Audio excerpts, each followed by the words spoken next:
When you pick up your smartphone or swing a hammer, it feels like a one-way street. You are the user. The tool is the object. You pick it up to do a job, and you put it down when you're finished. But if you look closely at human biology, the exact size of your jaw, the specific capacity of your brain, and the fine motor skills in your hands, you'll see a different story. These physical traits were carved out by the very tools our ancestors used. This illustrates technological coevolution, a continuous three-step cycle. Humans invent a tool. That tool alters our environment. Surviving in that new environment alters human biology. As living in this modified world forces our bodies to adapt, we invent new tools, starting the loop again. Right now, technological cycles are spinning faster than at any previous point in history. Understanding this mechanism is the only way to retain a grip on our own evolutionary trajectory. We are the architects of our technology, but we are also the ongoing, living products of it. To see this loop in action, we have to go back roughly 2 million years to the creation of the first primitive stone implements. Holding a sharpened rock changed how our ancestors interacted with predators and prey. Survival favored those who could grip, strike, and carve with precision, passing down advanced fine motor skills to the next generation. Then came the mastery of fire. While it offered warmth and light, its primary evolutionary function was serving as an external stomach, a tool that changed how our bodies process nutrients. Cooking breaks down complex proteins and carbohydrates before they even enter the mouth.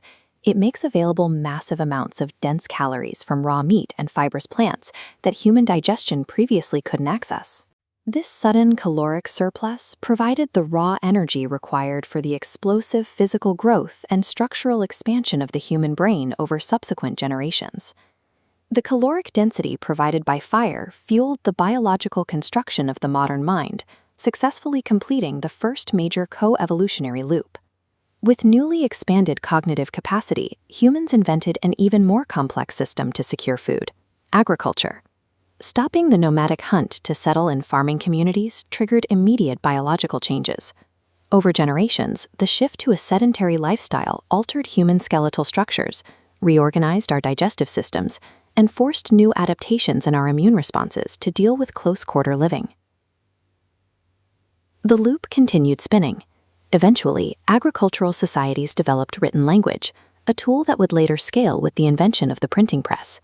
For the first time, humans could externalize information. Putting words on paper meant a person no longer had to store their entire culture's knowledge inside their own head, removing the natural biological limits on human memory. This cognitive offloading freed up vast amounts of mental processing power. Without the burden of rote memorization, the human brain expanded its capacity for complex, abstract thought and communication. The cycle moved from reshaping our bones and digestive tracts to rewiring the architecture of human consciousness. This feedback loop is now accelerating. In the digital age, the cycle of invention and adaptation happens within a single human lifespan. Our constant daily interaction with screens, connected devices, and personalized algorithms is actively training our brains, observably reshaping our neurological attention spans in real time. These shifts in attention create secondary effects, dictating new rhythms for our social interactions and altering our internal sense of self to match the structures of the platforms we use. Because history proves our tools inevitably rewrite our biology, we require a framework to manage this process intentionally. This is the central focus of a philosophy called the Way of Poe. Poe advocates for conscious co-evolution. It is the requirement that we approach technological advancement with mindful, ethical intentionality, rather than letting the loop spin out of our control. This requires a shift in how we evaluate new inventions. We have to stop asking exclusively, "What will this tool do?" and start mandating a harder question: who will this tool turn us into? By intentionally designing systems that promote synergy and human flourishing, we can guide the feedback loop in a positive direction. Whatever technology we choose to build next will ultimately become the architect of our future selves.